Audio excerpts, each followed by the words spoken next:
بسم اللہ الرحمن الرحیم۔ السلام علیکم۔ یہ کتاب آپ کے لیے کاشان بصیرت کے یوٹیوب چینل کی جانب سے ریکارڈ کی جا رہی ہے۔ کتاب کا نام ہے چہل حدیث۔ اب ہم کتاب کا پارٹ نمبر 14 پڑھیں گے۔ 10ویں حدیث، حضرت علی علیہ السلام نے فرمایا، میں تم سے دو باتوں کے لیے ڈرتا ہوں، نمبر 1 خواہشات کی پیروی، نمبر 2 لمبی امیدیں۔ خواہشات کی پیروی حق سے روک دیتی ہے اور امید کی درازی آخرت کو بھلا دیتی ہے۔ کا بقیہ حصہ صفحہ نمبر 228، تیسری فصل، خواہشات نفسانیہ کی تعداد۔ یہ جان لینا چاہیے کہ مراتب و متعلقات کے اعتبار سے نفسانی خواہشات مختلف گوناگون ہیں اور کبھی تو اتنی دقیق ہوتی ہیں کہ خود انسان اس بات سے غافل ہوتا ہے کہ یہ قید شیطانی اور خواہش نفسانی ہے۔ ہاں، اگر اس کو متوجہ کر دیا جائے اور اس غفلت سے ہوشیار کر دیا جائے تو متوجہ ہو جاتا ہے، مگر ان تمام اختلافات کے باوجود راہ حق کے روکنے اور خدا کے راستے سے منع کرنے میں سب شریک ہیں، البتہ ان کے مرتبوں میں تفاوت ہے۔ چنانچہ باطل خواہشات والے سونے وغیرہ سے خدا بنانے والے، جیسے کہ خدا نے فرمایا ہے، بھلا تم نے اس شخص کو بھی دیکھا جس نے نفسانی خواہشات کو خدا بنا رکھا ہے۔ اس کے علاوہ دیگر آیات میں بھی ارشاد ہے، دوسری طرح سے خدا سے باز رہتے ہیں اور اباطیل شیطانی اور خواہشات نفسانی کی پیروی کرنے والے اپنے باطل عقائد میں یا فاسد اخلاق میں دوسری طرف حق سے محبوب رہتے ہیں۔ گناہ صغیرہ و کبیرہ کرنے والے، مہلکات و موبقات بجا لانے والے اپنے درجات کے اعتبار سے دوسری طرح حق سے باز رہتے ہیں۔ مباح چیزوں میں خواہشات کی پیروی کرنے والے اور اس میں زیادہ مشغول رہنے والے، وہ دوسری طرح راہ حق و حقیقت سے محجوب ہوتے ہیں، اور اہل عبادت و ظاہری اطاعت کرنے والے جو کچھ بھی عالم آخرت کی آبادی اور مشتہبات نفسانیہ کی ادارات کرنے اور درجات عالیہ تک پہنچنے کے لیے، عذاب و درکات جہنم سے بچنے کے لیے کرتے ہیں، وہ قربت حق و راہ حق سے دوسری طرح سے ممنوع ہوتے ہیں۔ ظہور قدرت نفس اور جنت صفات تک پہنچنے کے لیے جو لوگ ریاضت اور تہذیب نفس کرتے ہیں، وہ کسی اور طرح سے حق اور اس کے لقا سے محروم ہو جاتے ہیں۔ اہل معرف و سلوک و جذبات اور مقامات عارفین کے جن کا مقصد لقائے حق اور وصول بمقام قرب کے علاوہ کچھ بھی نہیں ہوتا، وہ بھی کسی دوسرے طریقے سے حق و تجلیات خاص سے محروم رہتے ہیں، کیونکہ خود ان کے اندر بھی طلون اور خودی کے آثار باقی ہیں۔ اس کے علاوہ دیگر مراتب بھی ہیں جن کا ذکر یہاں پر مناسب نہیں ہے، لہٰذا مراتب مذکورہ کے جو اہل ہیں ان میں سے ہر ایک کو اپنی حالت کی تفتیش کرنی چاہیے اور اپنے کو خواہشات نفسانی سے پاک و پاکیزہ رکھے تاکہ راہ حق سے باز نہ رہ سکے اور راہ سلوک کے حقیقت سے گمراہ نہ ہو سکے، اور رحمت و مہربانی کے دروازے جہاں بھی ہوں اس کے لیے کھل سکیں۔ دوسرا مقام لمبی امیدوں کا بیان، اس میں 2 فصلیں ہیں۔ پہلی فصل، لمبی امیدیں آخرت بھول جانے کا سبب ہیں۔ انسانیت کی منزلوں میں سب سے پہلی منزل بیداری ہے، چنانچہ اہل سلوک بزرگوں نے سالکوں کی منزلوں کے سلسلے میں بیان کیا ہے، اور اس منزل کے لیے شیخ عظیم الشان شاہ آبادی نے فرمایا کہ وہ 10 بیت ہیں کہ سر دست ہم کو شمار نہیں کرنا چاہتے، لیکن جس چیز کا بیان ضروری ہے وہ یہ ہے کہ انسان جب تک اس بات پر متنبہ نہ ہوگا کہ وہ ایک مسافر اور مسافر کے لیے سفر اور مقصد کا ہونا ضروری ہے، اور یہ بھی ضروری ہے کہ وہ یہ سمجھے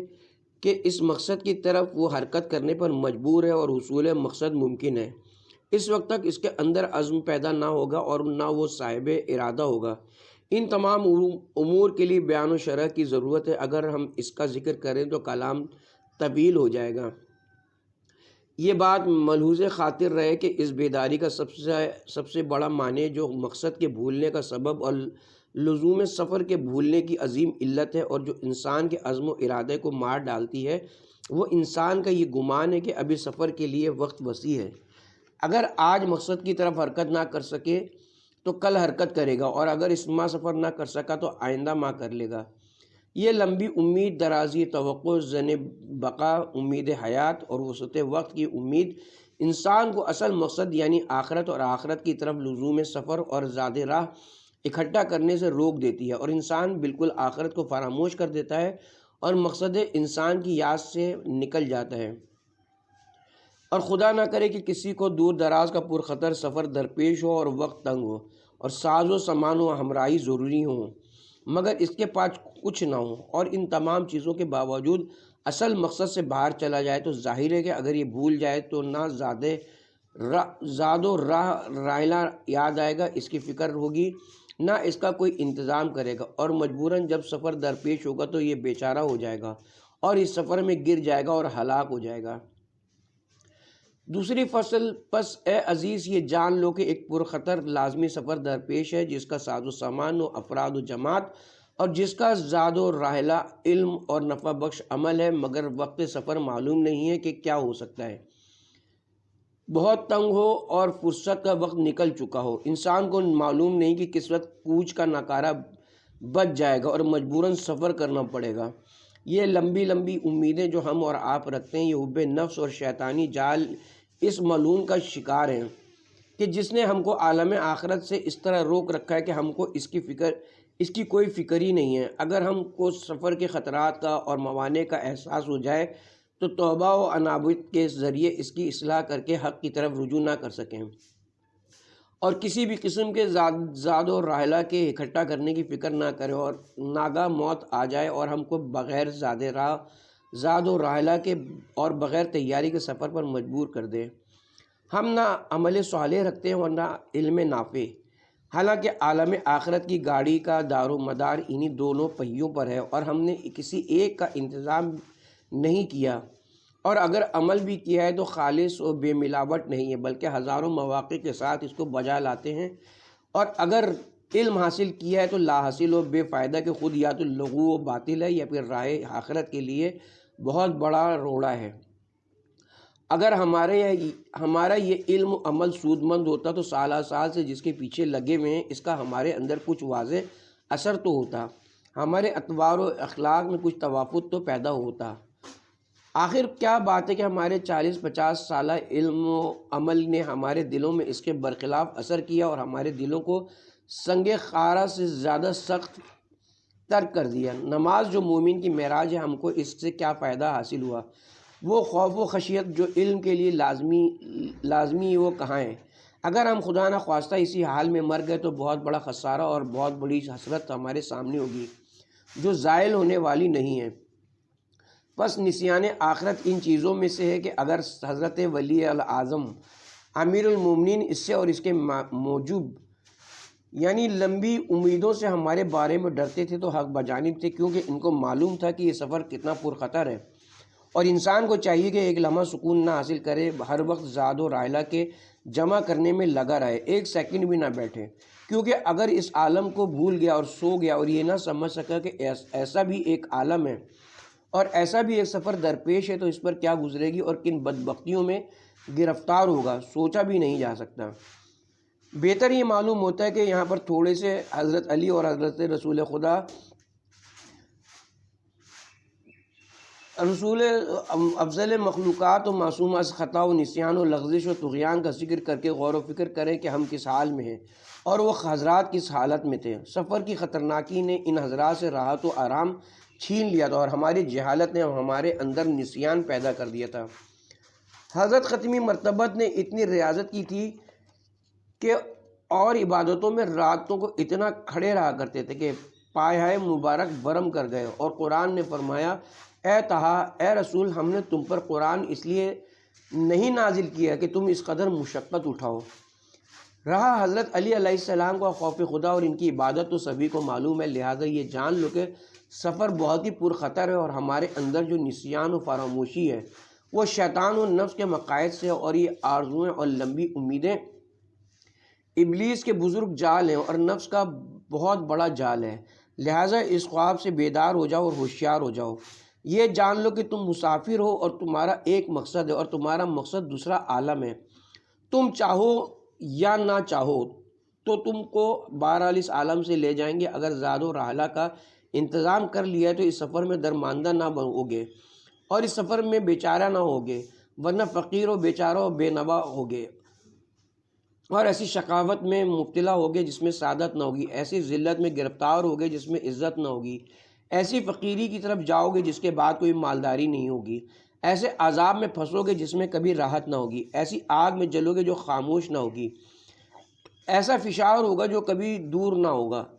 ایسا حزن و وعدہ ہوگا جس کے پیچھے کبھی خوشحالی نہ ہوگی، ایسی حسرت و ندامت ہوگی جس کی انتہا نہ ہوگی۔ اے میرے عزیز ذرا دیکھو تو خدا سے مناجات کرتے ہوئے دعائے کمیل میں مولا علی کیا عرض کرتے ہیں، معبود تو جانتا ہے کہ میں دنیا کے تھوڑے سے عقوبات اور بلاؤں کے اٹھانے سے عاجز ہوں۔ پھر آگے چل کر مولا فرماتے ہیں اور یہ تو وہ چیز ہے کہ اس کا اٹھانا آسمانوں اور زمین کے بس کا بھی نہیں ہے۔ سوچو یہ کون سا عذاب ہے کہ آسمان و زمین اس کے اٹھانے کی طاقت نہیں رکھتے، مگر وہ تیرے لیے مہیا کیا گیا ہے، لیکن تو پھر بھی نہیں جاگتا، بلکہ روز بروز نسیان و خواب غفلت میں پڑا رہتا ہے، بلکہ یہ خواب زیادہ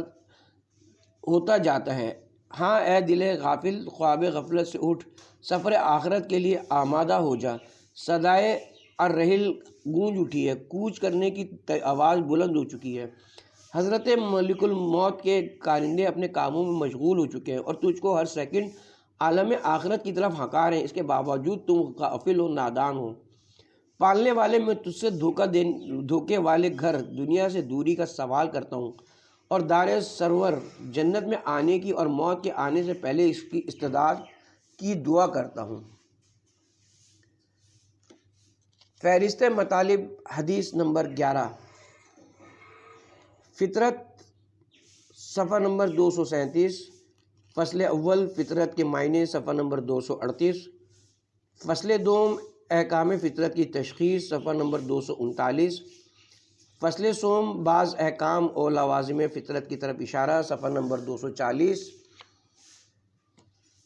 مقام اول اصل وجود مبدا عقیدے کا فطری ہونا، صفحہ نمبر 241، کمال کا عشق فطری ہے، صفحہ نمبر 241، تشخص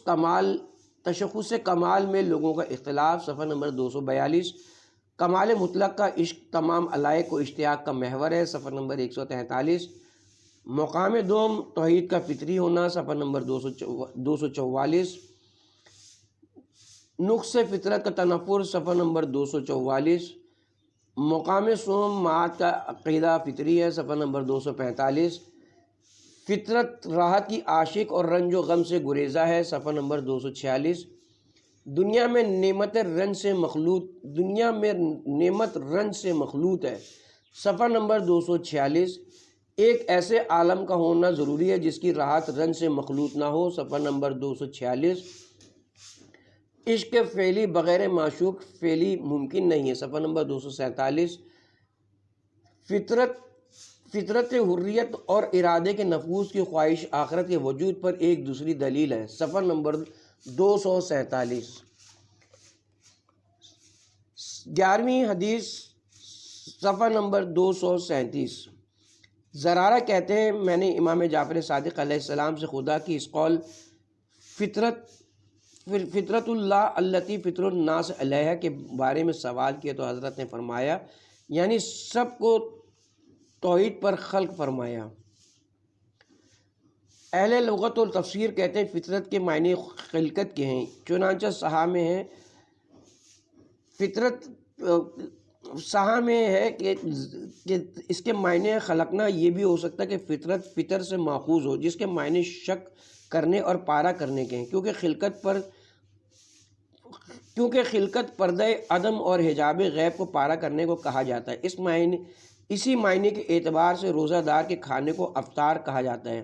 کیونکہ وہ بھی امساک کے ہیئت استعلا کو پارا کرتا ہے۔ بہرحال لغوی معنی سے بحث ہمارے مقصد سے خارج ہے۔ خلاصہ کلام یہ ہے کہ حدیث شریف سورہ روم کی آیہ شریفہ کی طرف اشارہ ہے، اور وہ آیہ مبارکہ یہ ہے۔ ہم انشاءاللہ چند فصلوں اور مقامات کے ضمن میں اس فطرت اور اس کی کیفیت اور لوگوں کا کس طرح فطرت توحید پر مخلوق ہونا ہے، ان سب کی طرف ایک اجمالی اشارہ کریں گے۔ پہلی فصل، فطرت کے معنی۔ اس فطرت سے مراد جس پر خدا نے لوگوں کو پیدا کیا ہے وہ حالت و حیت ہے کہ جس پر خدا نے مخلوق کو قرار دیا ہے، اور یہ ان چیزوں کے وجود کا لازمہ ہے، اور ان چیزوں میں سے ہے کہ جس سے اصل خلقت کا خمیر تیار کیا گیا ہے۔ اور بعد میں معلوم ہوگا کہ فطرت الہی ان الطاف میں سے ہے جن کو خدا نے صرف بنی نوع انسان کے لیے مخصوص کیا ہے۔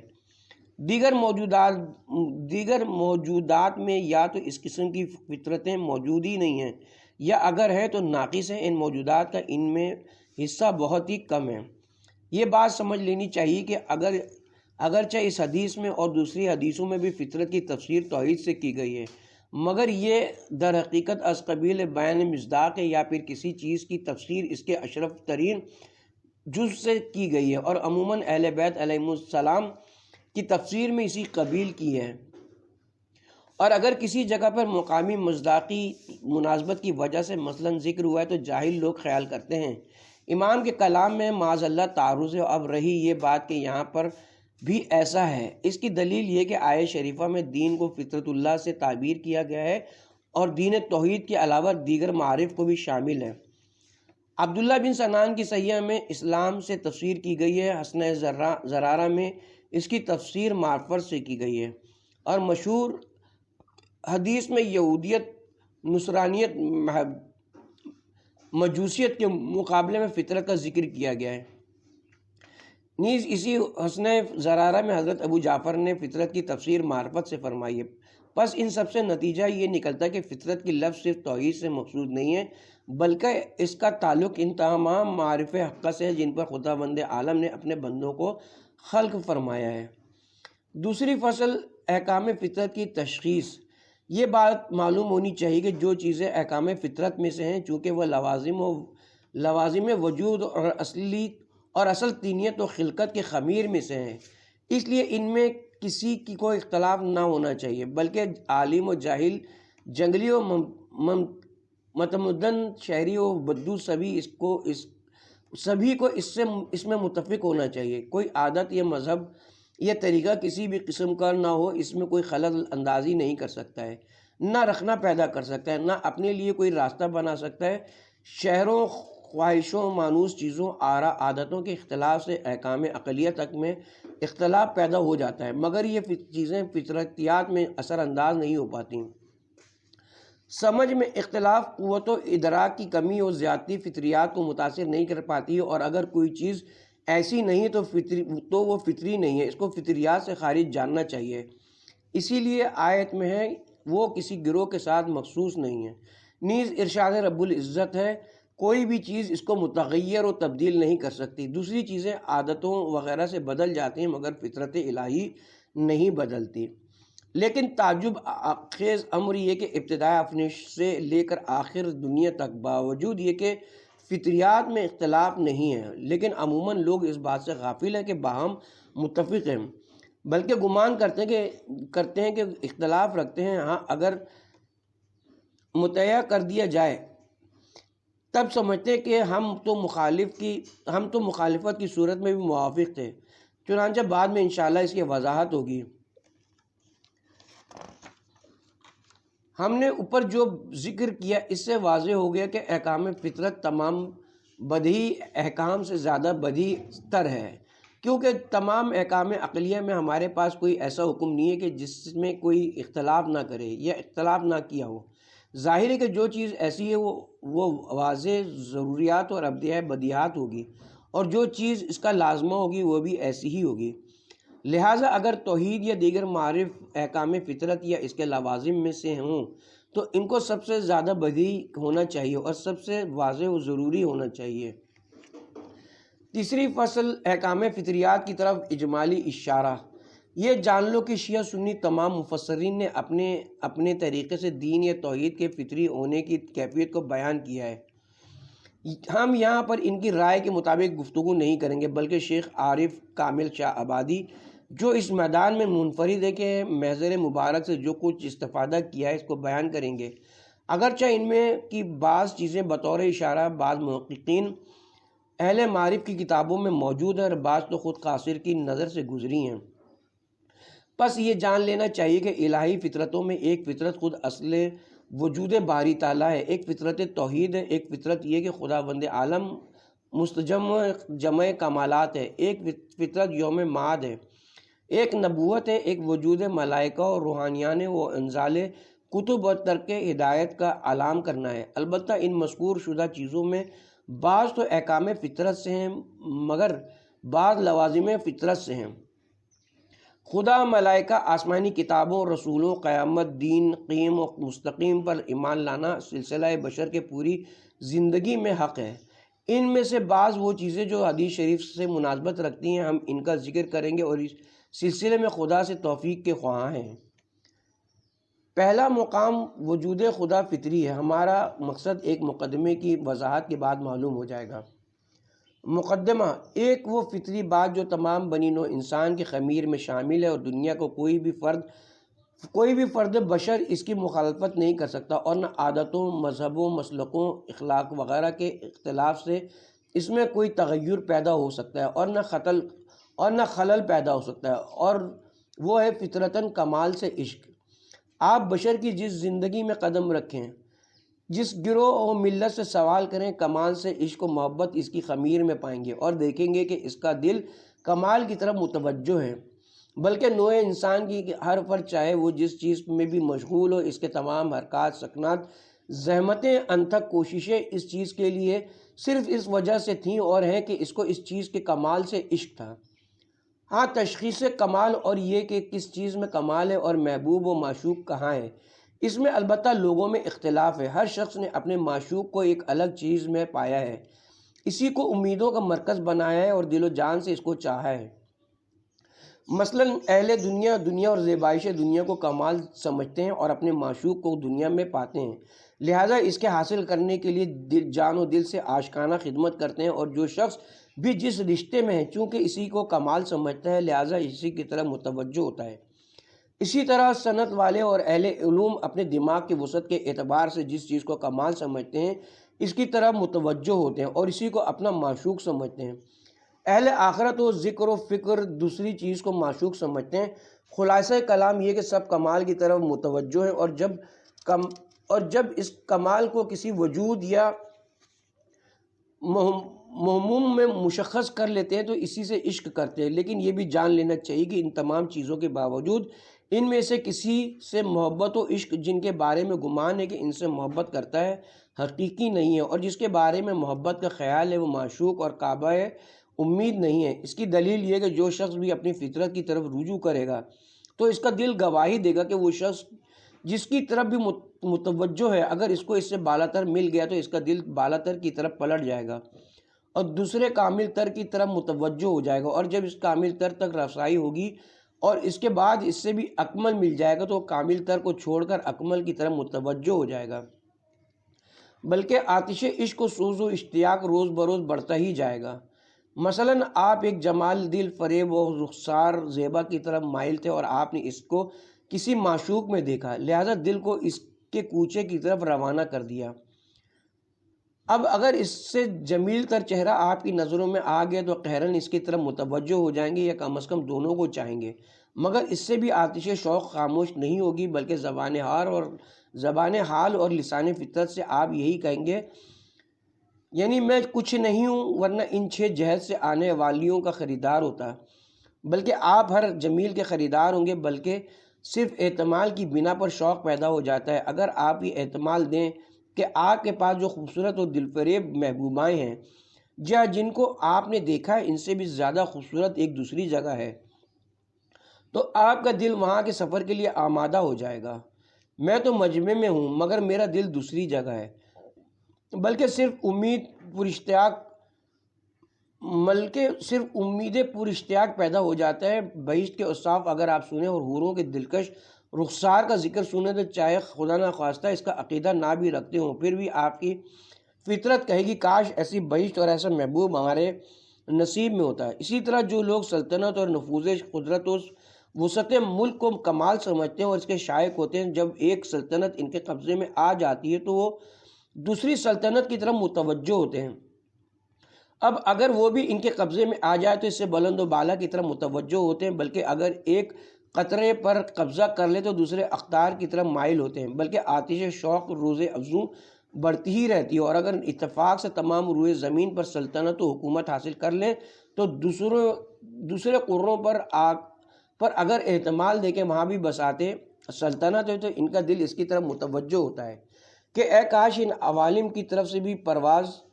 ممکن ہوتی اور ہم ان کو بھی اپنے زیر نگین لے آتے۔ یہی صورت تمام اہل صنعت و علوم کی ہے۔ خلاصہ کلام یہ ہوا کہ تمام سلسلہ بشر چاہے جس رشتہ و طریقے کا ہو، وہ جس درجے تک پہنچے گا اس کا شوق اس سے کامل تر کی طرف متعلق ہوگا، مگر آتش شوق کسی منزل پر ٹھہرے گی نہیں، بلکہ ہر خوب سے خوب تر کو دیکھ کر اس کی طرف متوجہ ہو جائے گی۔ پس اسی نور فطرت نے ہم کو بتایا تمام سلسلہ بشر کے قلوب انتہائی بالاد افریقہ کے بسنے والوں سے لے کر دنیا کے معتمدین ترین ممالک تک، اور طبعی و مادی لوگوں سے لے کر اہل ملل و نحل تک سبھی فطرتاً ایک ایسے کمال کے متمنی ہیں جس میں کوئی نقص نہ ہو، اور ایسے جمال کے عاشق ہیں جس میں کوئی عیب نہ ہو، اور ایسے علم کے خواہش مند ہیں جس میں جہل نہ ہو، ایسی قدرت و سلطنت کے طالب ہے جس کے ہمراہ عاجزی نہ ہو، ایسی زندگی کے دل دادہ ہیں جس کے لیے موت نہ ہو، یعنی ہر ایک کا معشوق کمال مطلق ہے۔ تمام موجودات اور بشری خانوادہ ایک دل و ایک زبان ہو کر چیخ چیخ کر کہہ رہے ہیں کہ ہم کمال مطلق کے عاشق ہیں، ہم جلال و جمال مطلق سے محبت رکھتے ہیں، ہم قدرت مطلقہ اور علم مطلق کے طالب ہیں۔ اب آپ ہی بتائیے کیا ذات مقدس مبدع عالم جلت عظمتہ کے علاوہ عالم تصور و خیال میں بھی اس پورے سلسلہ کائنات اور تجویزات عقلیہ اور اعتباریہ میں کوئی ایسا موجود ہے جو کمال مطلق اور جمال مطلق رکھتا ہے؟ اور کیا بے نقص جمیل علی الاطلاق اس محبوب مطلق کے علاوہ کوئی اور ہے؟ اے وادی حیرت کے سرگزشتہ لوگوں، اے گمراہی کے جنگلوں کے گمراہ لوگوں، نہیں بلکہ اے شمع جمیل مطلق کے پروانوں، بے عیب و بے زوال محبوب کے عاشقوں، ذرا تھوڑا سا کتاب فطرت کی طرف رجوع کرو۔ اپنی کتاب ذات کی ورق گردانی کرو گے تو دیکھو گے قدرت فطرت الہی کی قلم سے اس میں لکھا ہوا ہے، فطرت توجہ با محبوب مطلق ہے۔ کیا یہ نہ بدلنے والی فطرت معرفت ہے؟ اس فطری عشق خدا داد اور اس امانت الہی کو کب تک باطل خیالات میں ادھر ادھر صرف کرتے رہو گے؟ اگر تمہارا محبوب یہی ناقص جمال اور محدود کمال ہوتا تو پھر اس کے حصول کے بعد تمہاری آتش شوق بجھی کیوں نہیں اور شعلہ شوق زیادہ کیوں نہ ہوا؟ ہاں، ذرا خواب غفلت سے اٹھو، خوشخبری دو، خوشی مناؤ کہ تمہارا محبوب ایسا ہے کہ جس کو زوال نہیں، ایسا معشوق ہے جس میں نقص نہیں، ایسا مطلب ہے جس میں عیب نہیں، ایسا منظور ہے جس کا نور طلت ہے، ایسا محبوب ہے کہ جس کے احاطے کی وسعت نہیں ہے۔ بس تمہارا یہ فعلی عشق معشوق فعلی کو چاہتا ہے، یہ خیالی اور وہمی نہیں ہو سکتا، اس لیے کہ ہر موسوم ناقص ہوتا ہے اور فطرت کامل کی طرف متوجہ ہوتی ہے، لہٰذا عاشق فعلی اور عشق فعلی بغیر معشوق کے نہیں ہو سکتا، اور ذات کمال کے علاوہ کوئی ایسا معشوق نہیں ہے جو فطرت کا متوجہ الیہ ہو۔ اس لیے کامل مطلق کے عشق کا لازمہ کامل مطلق کا وجود ہے، اور یہ بات پہلے واضح کی جا چکی کہ فطرت اور اس کے لوازم کے احکام سب کے سب تمام بدیہات سے واضح اور روشن تر ہیں۔ دوسرا مقام توحید اور خدا کے دوسری صفات فطری ہیں۔ پروردگار عالم کی توحید اور اس کی ذات کا تمام صفات کمال کا مستجمع ہونا بھی فطریات سے ہے۔ مقام اول میں جو کچھ ذکر کیا گیا اس کی طرف توجہ کرنے سے یہ بات معلوم ہو جائے گی، لیکن ہم یہاں پر ایک دوسری دلیل سے اسی مطلب کو ثابت کریں گے۔ یہ جان لو کہ ان فطرتوں میں جن پر خدا نے لوگوں کو پیدا کیا ایک فطرت نقص سے نفرت بھی ہے۔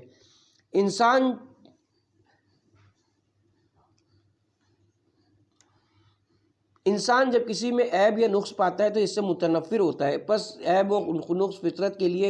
اسی طرح باعث نفرت ہے جس طرح کمال مطلق باعث تعلق ہے۔ اس لیے فطرت ہمیشہ واحد اور احد کی طرف متوجہ ہوگی، کیونکہ کثرت و مرکب ناقص ہوا کرتا ہے، اور کثرت غیر محدود نہیں ہوتی ہے۔ پس جب یہ معلوم ہوا کہ کثرت تو مرکب ناقص ہے تو یہ فطرت کے لیے قابل نفرت ہوگی نہ کہ قابل توجہ۔ پس ان دونوں فطرتوں تعلق فطرت با کمال اور نفرت فطرت از نقص توحید بھی ثابت ہوتی ہے، بلکہ یہ بھی ثابت ہو جاتا ہے کہ خدا جمیع کمالات کا مستجم ہے اور تمام نقائص سے مبرہ اور منزہ ہے۔ اور سورہ توحید جو خدا کی نسبت کو بیان کرتا ہے وہ ہمارے شیخ بزرگوار کے حسب فرمائش ہویت مطلقہ ہے، جس کی طرف فطرت متوجہ ہوا کرتی ہے۔ اور سورہ توحید کی شروع میں کلمہ ہو کہہ کر 6 صفات پر دلیل کی طرف اشارہ ہے جو ہو کے بعد مذکور ہے۔ چونکہ ذات پروردگار ہویت مطلقہ ہے اور اس کی ہویت مطلقہ کو کامل مطلق ہونا چاہیے، ورنہ پھر ہویت محدود ہو جائے گی، اور جب کامل مطلق ہے تو مستجم الجمع کمالات بھی ہے۔ پس لفظ ہو کے بعد لفظ اللہ ہے اور خدا جمیع کمالات ہونے کے ساتھ بسیط بھی ہے، ورنہ ہویت مطلقہ نہ ہوگی۔ اس کے بعد احد ہے اور اس کا احدیت کا لازمہ واحدیت ہے، اور چونکہ ہویت مطلقہ جمیع کمالات ہے اس لیے تمام نقائص سے مبرہ ہوگی، کیونکہ تمام نقائص کی بازگشت ماہیت کی طرف ہوا کرتی ہے۔ اس کے بعد ذات خدا صمد ہے، درمیان خالی نہیں ہے، اور چونکہ ہویت مطلقہ ہے اس لیے کوئی نہ اس سے پیدا و منفصل ہو سکتا ہے اور نہ وہ کسی سے متولد و منفصل ہو سکتا ہے، بلکہ وہ تمام چیزوں کا مبدا اور تمام اشیاء موجودات کا مرجع ہے۔ مگر ہاں انفصال نام کی کوئی چیز نہیں ہے جو مستلزم نقص ہو، نیز ہویت مطلقہ کا کوئی کفو بھی نہیں ہے، کیونکہ